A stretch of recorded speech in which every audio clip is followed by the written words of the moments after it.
जय जगन्नाथ। आम चैनल आपनको पुनश्च स्वागत जनाऊँगी। आज आम चैनल पंचतंत्र सीरीज आरंभ करुअछि।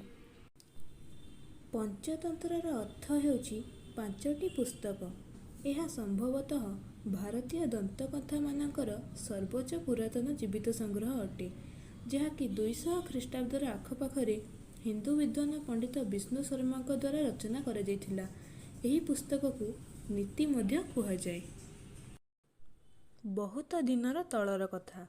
घंच जंगल मध्य सिंहटीए बास करुला। थरे शिकार पई गला, किंतु तार खराब समय थिबारु से शिकार न पाई हताश होई फेरी आसिला। सिंह मने मने भाबिला, आज एते खराब दिन, मते तो भारी जोरे भोक हलाणी। सेतेबेले तार नजर गोटे बड़ गुंफा आखिरे पड़िला। तार दृढ़ विश्वास थिला जे गुंफा भितरे कौनसी ना कौनसी जंतु रहिथिबो। वर्तमान मते खाइबा पई किछि ना किछि अवश्य मिलिजिबो। सिंह गुंफा भितर प्रवेश करी अंधार कोणरे जाई लुचि बसिला जे कौनसी जंतुर अपेक्षारे। किछि समय अपेक्षा कला परे गोटे बिलुआ जे कि सही गुंफा भितर रहुथला से फेरी आसिला। बिलुआ तो चतुर, तेणु से सब काम को खूब सतर्कतार सहित करिथाए। तेणु ता नजरे गुंफा बाहरे सिंहर पंजा चिन्ह रहिथिबार लक्ष्य कला। बिलुआ भाबिला, केते आश्चर्य कथा जे सिंहर पंजार गुंफा भितर पर्यंत पड़िथिबार दिसुछि, किंतु बाहर को आसिबार कौनसी सूचना मिलुनाही।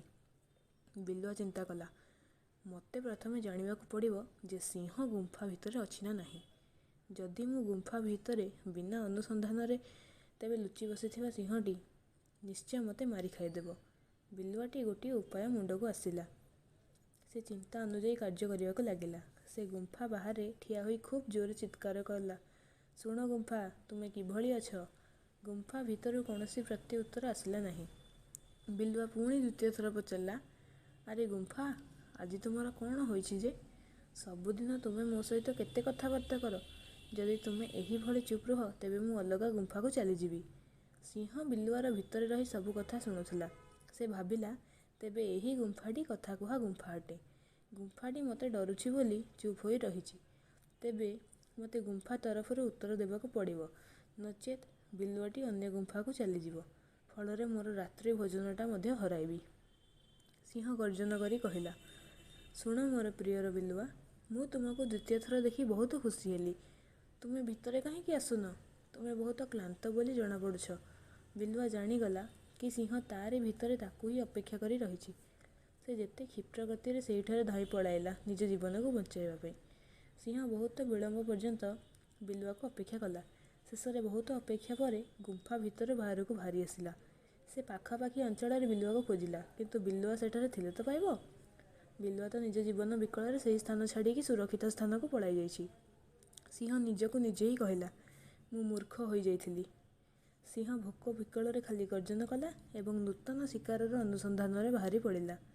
वास्तविक बिलुआर उपस्थित बुद्धि बल बिलुआर जीवन रहिला, नहेले से सिंहर आहार हो जाइथांता। विगत किछि दिन धरी मो देह असुस्थ थिबारु भिडियोटी जहाँ किछि असुविधा होइछि ताहा पई क्षमा चाहूँगी। आशा करे भिडियोटी आपनकु भल लागिथिबो। धन्यवाद।